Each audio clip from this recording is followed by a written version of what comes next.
what I'm hearing is AI is part of a lot of people's working lives now. It's led to greater productivity. It's led to greater use of teacher time in the classroom. We're venturing a little bit into using it for our own professional learning and development, but perhaps not as much as we're using it for other things. So thanks for sharing those reflections. So just to build a bridge between that initial discussion, I'd like to just come back to, because remember the name of the webinar is AI and human coaching. So I just want to touch a little bit on what we do with coaching and a little bit more about how we bring that into a professional learning experience. And then we'll come back to the AI question as well. So we're committed to high quality human-centered coaching. Our coaching team brings deep expertise. Many have coached hundreds of leaders for over more than a decade. It's not just experience. They're not just experienced. They're accredited professionals who continue to grow their own practice year after year. Every coach receives regular supervision. They're supported to reflect on their own work, challenge themselves and stay sharp. And across the team, there's an extraordinary breadth of knowledge. We have coaches trained in over 50 diagnostic and assessment tools. And this depth of experience and commitment to quality is what's at the heart of how we work with leaders. And because of that scale, thousands of coaching conversations across hundreds of schools and systems, we've also been able to build a strong research base. So we've analysed data from over 150,000 coaching conversations, not just in BTS Spark, but more broadly across BTS as well, to uncover mindset shifts that are fundamental to changing leadership practice. We've documented this research in some books that we've written, including Embracing Messy Leadership. Some of you may be familiar with this book. It's been quite popular in educational leadership circles, and we're fortunate to have one of the co-authors on the call today, Rosie Connor, who co-authored that with our head of BTS Spark USA West, Alyssa Gallagher.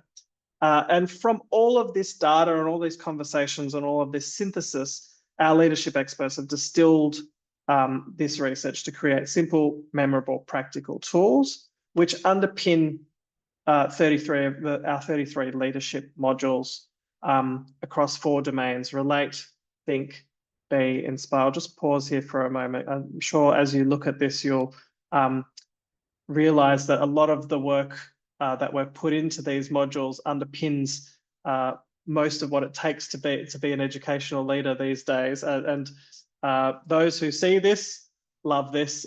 So please feel free to go to our website and find an example of this as I admit someone else from the waiting room.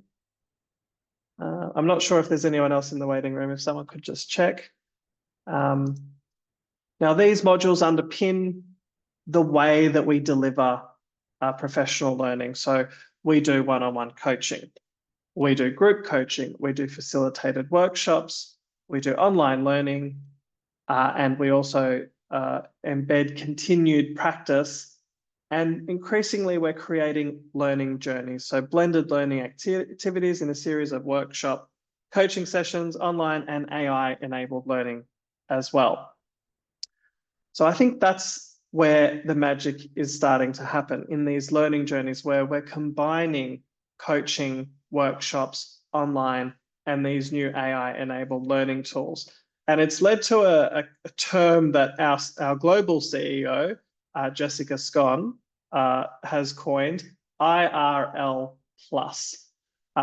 Now, as I press play on this, I did click on share sound, but if someone could just give me a thumbs up that they're hearing this as I start to press play, that would be great. And I'm just going to fast forward to the right spot, around about there. That kind of speed and in the flow of work, constant practice, preparation, and assessment is, I'm going to call it IRL plus, in real life plus. I heard the CEO of the holding company of all the dating apps. Oops. Imagine the ones you know. I'm not even going to list them because they all mean something and I'm not going to realize what I'm saying. But he runs all the dating apps. They've acquired and brought them all together. And he was saying that IRL is back, that when people want to date, They don't want to do a first virtual Zoom call to meet each other, however you do it. They actually want to go on a date, and they don't want to do it alone. They want to go on a double date. So they are rethinking their offering to allow IRL, in real life first dates. We are saying the same thing from our chief learning officers, that in real life, meaning top 100 meetings, top 500 meetings, top 2,000 meetings, sales kickoffs, top 50 meetings are back. Why are they back? Because the chief learning officers see their role as strengthening the culture of the company. And people really, really need and want to be together. The reason why I'm calling it IRL Plus is because what we're doing is we're putting the AI tech into the offsites. And when you do that and you get people to practice the latest prompts, GPTs, bots, whatever it is, it's driving super fast and hyper adoption the day after, the days after, the weeks after in the flow of work.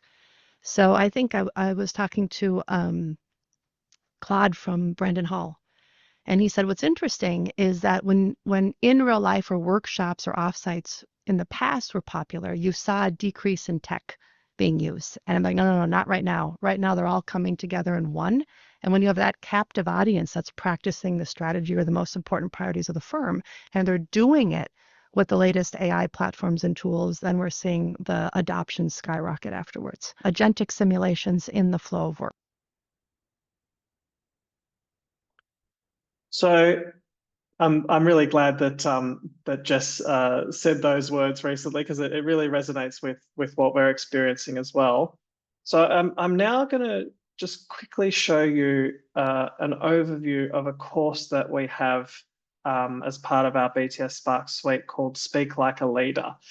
Now, these topics here are all the modules of the course. So thinking like your audience, crafting a big idea, creating a rationale for action, telling a compelling story, handling tough questions, thinking on your feet, preparing in less than 10 minutes, and sharpening your presentation style. These are all really useful modules with really useful tools therein to help leaders speak more confidently, whether it's in front of a larger audience or in front of a really small group, like a professional learning community or a team of teachers. But what's really powerful about this particular course, which we'll look at a demo of in the moment, it has an embedded AI coach therein. So we're just going to have a look at an example of that now. Rather than logging out, showing you the LMS, and then giving you a live demo, which would be a little tedious, I'm going to just show you the screenshots of how to get into the AI tools within this course. I'll briefly touch on these, but then we're going to hear from our head of USA West, Alyssa Gallagher, the co-author of Embracing Messy Leadership, about these tools as well.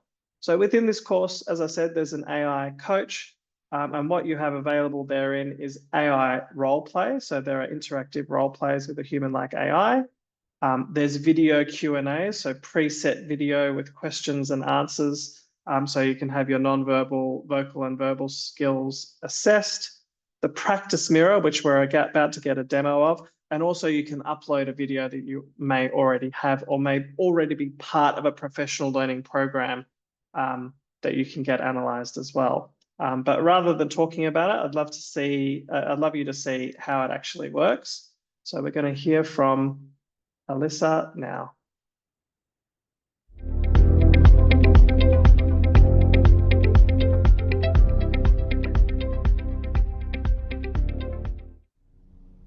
Hi, Alyssa here from BTS Spark. Welcome to Virtual Sapiens, your AI tool.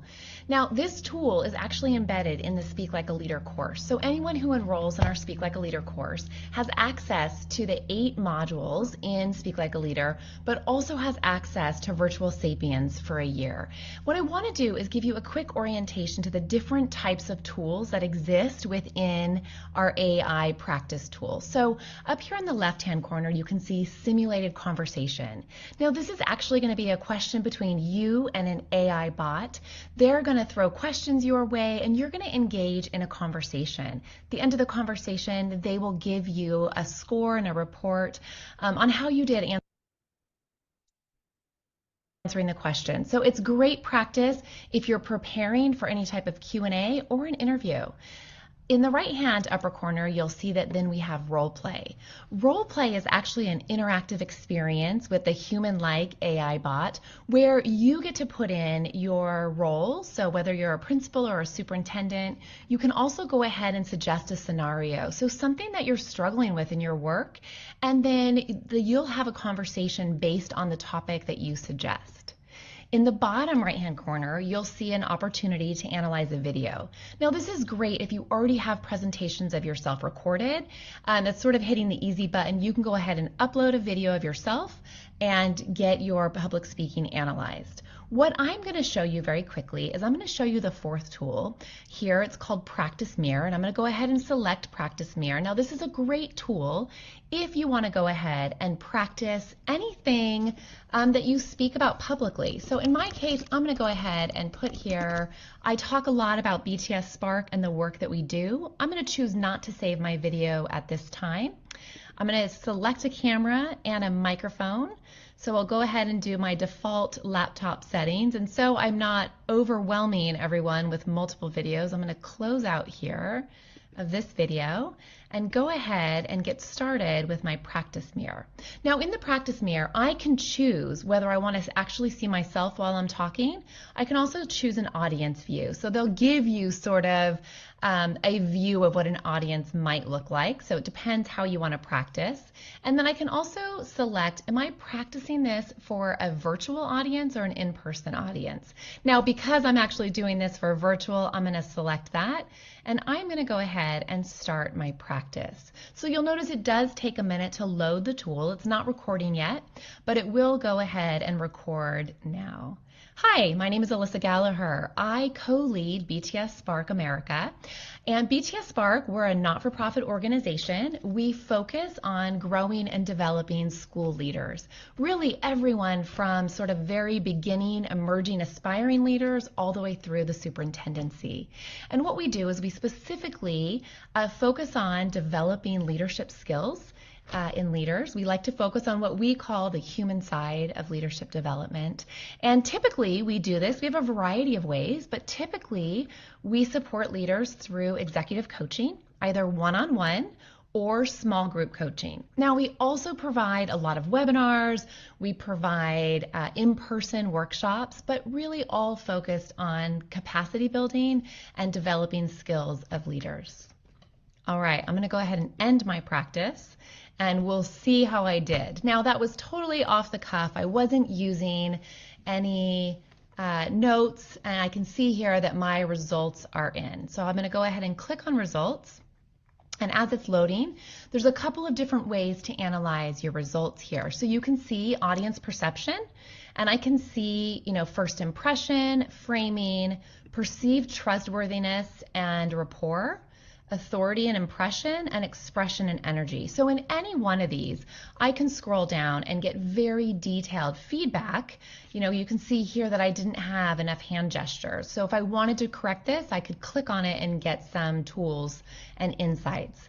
The other thing that I find extremely helpful is I can go right into my transcript analysis, and it actually transcribes everything that I said. It will go ahead and highlight for you either repetitive phrases, sentence starters, filler words. So I can see here, wow, I actually started with and, started another sentence with and I had a lot of uhs. So this is really helpful when you're working to improve your public speaking. Now, another way you can analyze this is I can select a category. So I could select, do I want feedback on conciseness, storytelling, empathy, levity, or persuasiveness? Always kind of interesting. I'm guessing that I'm not the best. Let's click levity here. I'm guessing I'm not the best in adding levity to my speaking, but let's take a look. So you can play around with this. And they're giving me, what went well, but also areas that I need to improve, that if I was looking for that, I didn't have playful language, and some ideas to consider, and perhaps some suggested rewrites. So you can imagine if you were, you are gearing up for an important presentation to your board or your parent community, this is a great place to practice your speech and get immediate private feedback.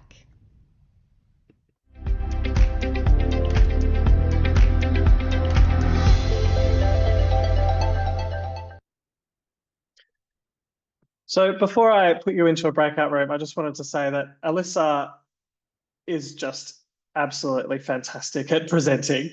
And her scores were in the high 90s. When I first used this tool, I thought I'll do a really bad job and then I'll do a really good job. And then I'll take screenshots of the low score, screenshots of the high score, just so I can show people the progress.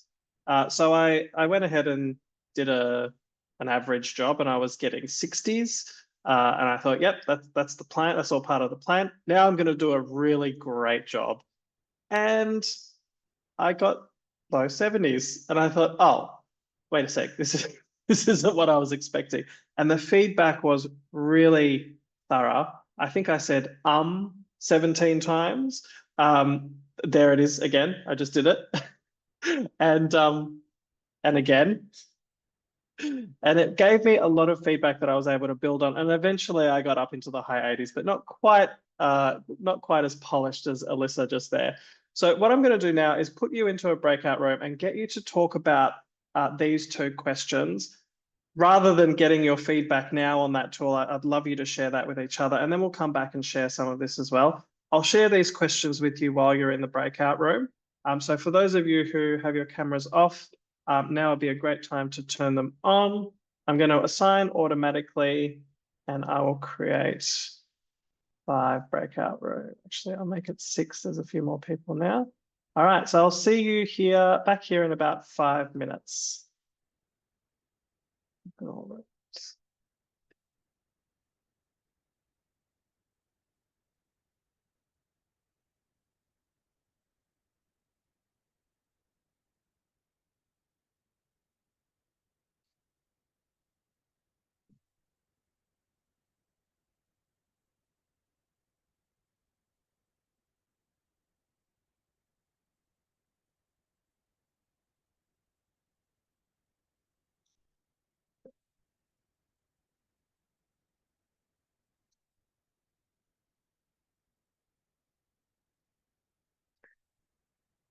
So for those of you still here, we've just assigned some breakout rooms. So Siobhan, I see you've just sat back at your desk.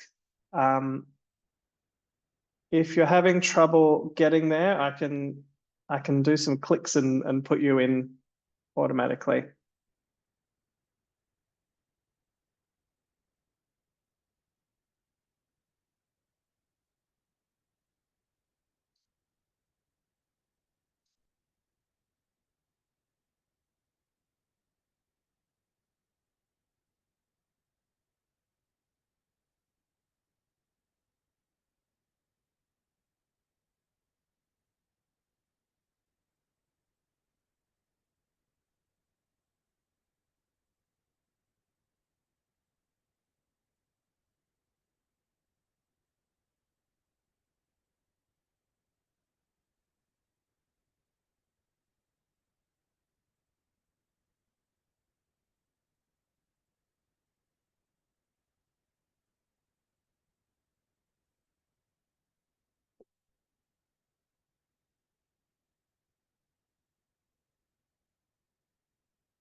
Always great to see people not rushing back from the breakout rooms. I'd love to hear some ideas from the discussions that you just had. So what ideas did that little demo there spark about AI's role in professional learning for you? And then conversely, what aspects of professional learning should or will never be replaced by AI, based on what you just saw and more generally speaking as well?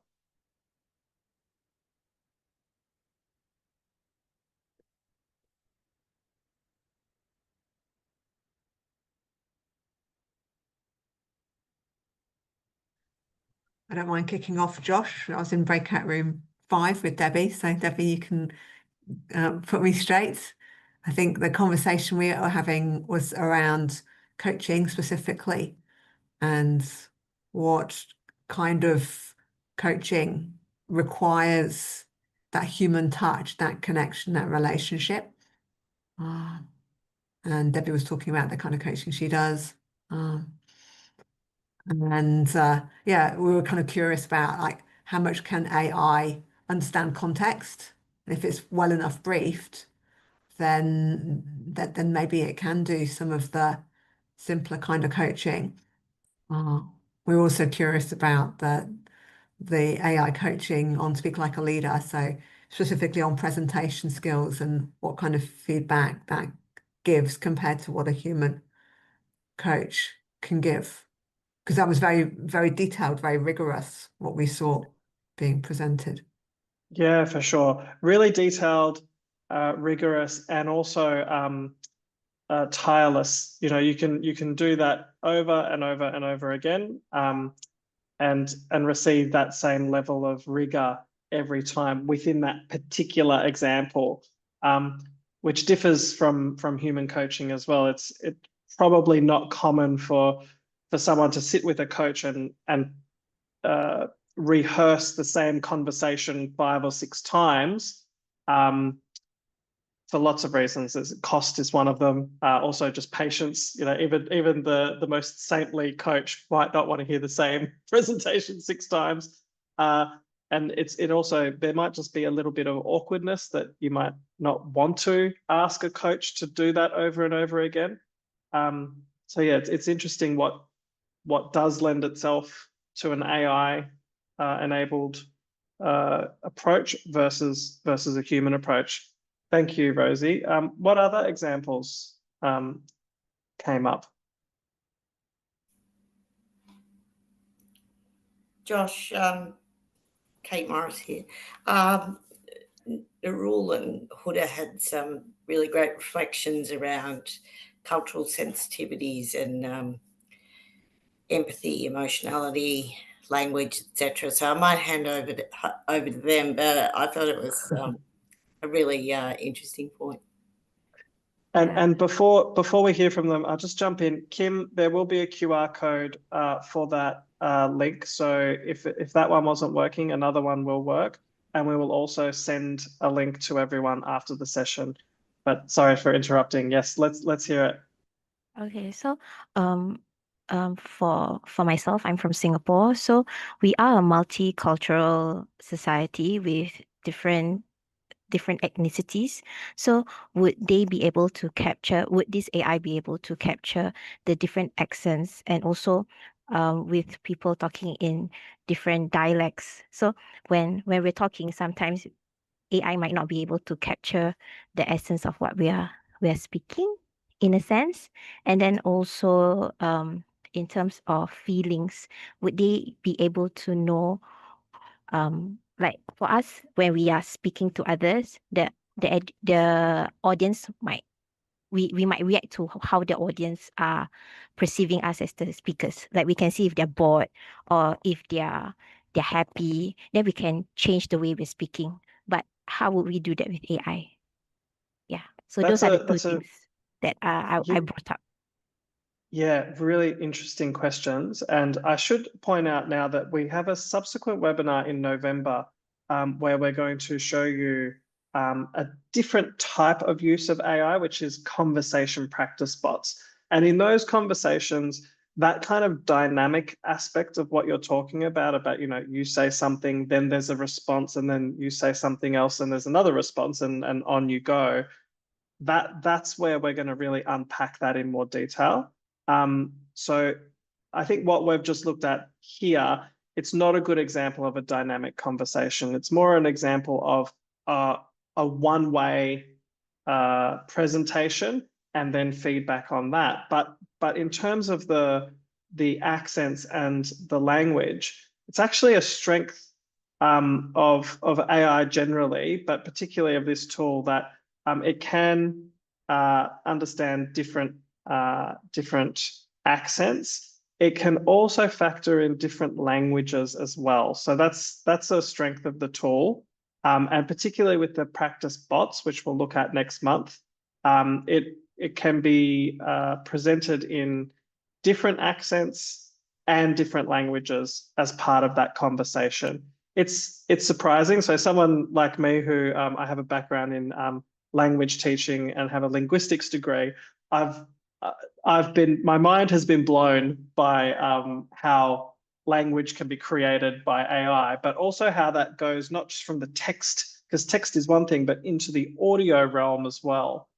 It's been surprising for me that it can actually do it. I've always approached it thinking, no, the nuances of language are too much for these kinds of technologies to accommodate, but they do accommodate them. It's interesting. In fact, I have a Scottish friend who has a very thick Glaswegian accent. And sometimes I just have to admit to him, look, I don't know what you just said. Can you please repeat it? But he's using AI quite a lot, and he doesn't have that problem with the AI tool. I wonder if anyone here has tried the audio version of ChatGPT and has had some problems with accents. Be interesting to hear.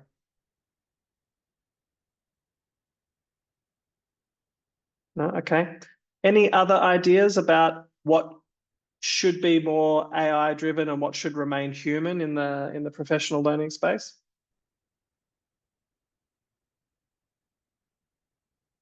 I think there's always going to be that need to connect with people. As we saw in the slides before, it's about, like, leadership is all around being able to cultivate that culture and have people connected to each other. So although this is a wonderful tool to get people to practice speaking and hone their skills, it's never going to be the same as actually speaking to another human being, because you've got those natural body language cues, you've got the eye contact, you've got you can be able to register whether they're actually kind of engaged with what you're saying, like whether you're nodding along and smiling as well. But also there's that need for ultimate human connection as well. So I think that the human core elements can never really be taken over by robots, and that might just be that there's that imperfection of humanity that we want to be able to keep. Yeah, that's really interesting. And I agree, Siobhan. I don't think I'd be comfortable sitting at my desk all day and only engaging with robots. The human connection has to be a part of it. Yeah, and look, I'll show you an example, and I have to apologize to someone on the call for the work in progress that I'm sharing. So I might seek forgiveness later. But I just want to show this. I've taken the title away and the author away, but someone's going to recognize this. This is an example of how AI is starting to creep into the learning designs for professional learning. As you can see, there's workshops, there's one-on-one coaching, there's webinars, and look at that, there's AI Practice Mirror. So this is just an idea at the moment. We haven't formalized this yet, but the idea Josh, of bringing... we can't see it. Oh, sorry. My goodness. Thank you for jumping in. Let's see, slideshow. Here we go. You should be able to see that now. Click show meeting. So this is a learning journey like the one we were talking, the modalities we were talking about before. There's a workshop, there's one-on-one coaching, there's a webinar, and there we have the AI Practice Mirror creeping in. Conceptual at this stage, not formalized, but you can see how we can start integrating some of these tools into more traditional approaches to professional learning. And I guess I just wanted to talk about our view on leadership and how that leadership development journey doesn't necessarily change, and in fact can somewhat be enhanced by the inclusion of AI technologies into professional learning approaches. So these are the 4 pillars of our leadership point of view. So leadership is grounded in the everyday context, and leadership development needs to be responsive to the learner's context. I think the example we just saw there is, extremely contextualized. It's giving you feedback on your own presentation. So Alyssa was talking about BTS Spark, but whatever you choose to talk about, it's going to give you feedback about that particular context. Leadership happens in moments, and leaders need practical tools and scaffolds to make a difference in these moments. Again, the ability to practice that particular moment that you'll be presenting on is pivotal there. Leadership behavior is driven by mindset, so leaders need support to shift their mindsets to change culture and practice over time. Perhaps not seeing that in the example that we just looked at, but definitely in the practice bots that we'll be looking at next month, we can see that coming through. And leaders are time poor yet need personal support. So as learners, they need just enough, just in time, and just for me. And that is absolutely where AI can play a role here. You may not be able to get a session with a coach at the time you want it. You may want to practice that speech that you're giving tomorrow morning in front of the whole school at 11 p.m. at night, which means that you're certainly not going to be asking a coach to do that, unless they're in a different time zone, of course. But it might also be a last-minute thing that you want to do. So that personal support can definitely be supported by AI. So I just wanted to share some reflections, and I'd love to hear your reflections on these reflections. My position so far is that AI can expand access. So AI opens the door for more leaders to experience practice and feedback. And in education, access to high quality coaching has always been constrained by cost. Even though we're a not-for-profit practice, we do bring that cost right down. It's still constrained by cost, geography at times, and time as well. So AI-enabled tools can allow leaders, particularly in remote schools or stretch systems, to rehearse real scenarios and receive guidance they might otherwise miss. And the opportunity is not to replace coaching, absolutely not. That is not our position, but to make reflective, personalized development available to far more people more often. Number 2, AI enhances, it doesn't replace. So AI can manage repetition, scale, data analysis, but as Siobhan was saying, it can't replicate that relational depth that makes coaching transformative. It can extend reach and consistency and allow coaches to focus on higher order human work, just like AI is helping you all in classrooms do the more important work with students. In a coaching context, that'd be listening, challenging, and encouraging. But used well, AI can remove the friction from that learning process so people can spend more of their energy in meaningful conversation and application. And the best outcomes come when technology supports rather than substitutes human development. Number 3, AI needs human framing. Without interpretation, AI feedback can become mechanical or misdirected. So you could see, like, it was really good at giving, you've said 17 times, but there I said it again. But coaches and facilitators provide that critical sense-making layer. So helping leaders connect automated feedback to their lived experience, their organizational culture, their personal growth goals. Human framing is what turns the data into insight. It ensures that AI remains a guide for reflection, not a judge of performance, and that learning stays grounded in purpose. One thing we haven't talked a lot about is that coaches need AI literacy. So coaches will increasingly need to understand how AI works in a professional learning context, where its boundaries lie, and how to weave it into developmental journeys, as some of our Spark colleagues are already doing. AI literacy is it's not about technical coding, it's about discernment, knowing when to use a bot for practice, when to rely on human conversation, and how to interpret that AI generated technical kind of feedback accurately. And number 5, human connection remains the differentiator. So I know a lot of us have said this and it seems like an obvious point, but trust, empathy, and shared reflection remain the core drivers for personal and professional growth. And to sum it up, what we're learning is that AI makes professional learning more accessible and efficient, but coaching keeps it human. Together, they make growth both scalable and deeply personal. And I just thought I'd throw in this quote here from Michael Fullan: pedagogy is the driver, technology is the accelerator. I feel like it's a really similar conclusion, albeit in an adult learning and professional learning context.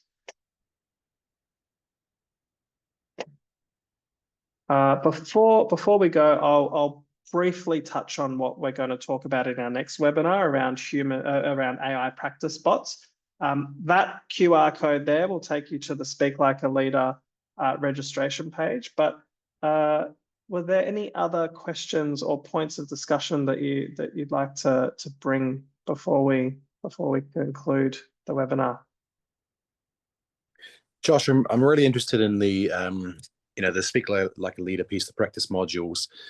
You rate somebody for how they present, but what is that based on, and what bias does that have in terms of what research? And I think about the different cultures we even have in this Zoom call, and is it done from a male-centric view? Is it a female-centric presentation skill set? Like, I mean, different presenters present differently, and I don't think there is one way of presenting which is exceptional. And that diversity that we have, is the wonderful thing about humanity. And I always worry that AI, wedges us to one way of being. And we see it in schools when we see kids who use AI, their writing just sounds so boring. It's the same as the kid next to them. And if they use Grammarly too much, it's the same sound all the time, and they lose their own voice. And so I wonder, like, with this presentation skill, with that presentation module, how have you built that, and what research have you used to ensure that different cultures and different biases are taken into account? Yeah, and this it's a really interesting question, because it doesn't just go to the biases; it goes to the technology that sits behind it. But I'll answer a few of the easier parts of the question, and then I'll delve into the technology a little bit as well. So BTS didn't develop this tool. The great thing about BTS Spark is that we benefit from all of the great work that BTS does globally. And the way BTS has acquired this technology is that it's bought a company that created the technology. Now, the technology itself is, so the difference between using, say, ChatGPT, which does have audio. You can have a conversation with ChatGPT, but ChatGPT is a large language model. It's an LLM. So it's drawing on, this isn't quite true, but it kind of makes the point, the history of humanity. Like, everything that's ever been documented is fed into this massive large language model, and it spits out the other side. So you get all sorts of biases, you get hallucinations, you get strange things happening. This kind of technology is not a large language model. It's an AI tool that's been specifically developed for discussion, and therefore it's not drawing on biases that that are completely irrelevant to a professional learning conversation. It's specifically designed to interpret and then provide feedback on presentations. That's not to say that it won't have its flaws, it won't have biases, but because it's that specific design and is only designed to do that thing, and in so doing has been designed to be as objective as possible, it's not drawing on the same biases that can randomly and sometimes completely out of context creep into responses that you get from ChatGPT, which can be really concerning, especially when you think, I can rely on this thing to write this email for me, and then it just gives you something really weird. Then you have to write it anyway. I hope that answers your question. I know it probably doesn't answer it fully. There is also a kind of innovative lens to this as well, where we're still working on some of this ourselves and ironing out the processes too. Thanks for the challenging question though, Andy. You got me really engaged there. Any other questions? Oh, that's okay, Andy. That's okay. Any other questions?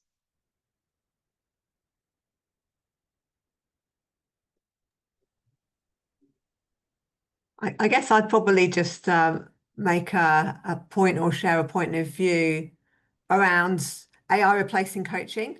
And coaching means so many different things. And, on this call today, we have various people who do coaching too. So I think if you're talking coaching at a simple level in terms of asking powerful questions, maybe using a particular structure for, say, a grow conversation, AI absolutely can do that and can do that very, very well. What AI can't do is the kind of very complex transformational coaching where you're helping people to actually shift mindset and fundamentally change their practice. I see one of the BTS Spark coaches, Kevin, on the call. I mean, Kevin, you must have been coaching for 20 plus years, I think, easily. And the nuance around the kind of coaching that you do is very difficult to replicate in AI. That's quite different from more generic coaching or coaching on something very specific like presentation skills where you can really train a bot well. Yeah, absolutely. I mean, even as the technology develops, I just don't see a world where the human coach is fully replaced by AI. It's so anathema to everything we believe at BTS Spark, but I don't think it can be done. There are some slices of the professional learning pie that I think AI can take and allow humans to focus on what matters most. I'll just give you a quick taste of what's coming in our next webinar. Practice bots.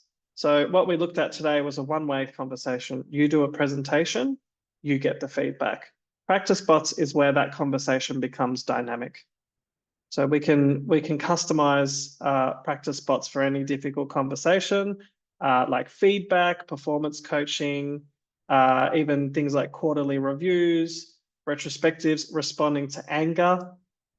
We offer it in a text format, which is a really similar experience to ChatGPT, but remember that point I made about LLMs. So it's white targeted at conversations and feedback.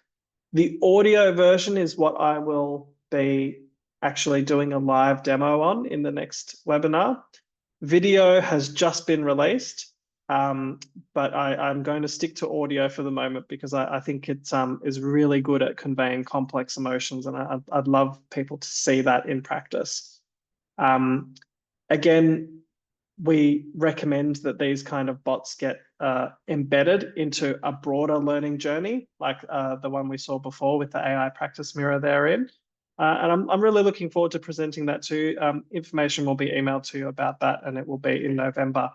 But thank you so much. Feel free to reach out with any questions. There's my email address there, josh.valeri@btsspark.org. And if you'd like, here's some information about Speak Like a Leader, which we can send to you. That QR code will take you to the same link that's in the chat. And we can send you this flyer if you like. Thank you so much, everyone.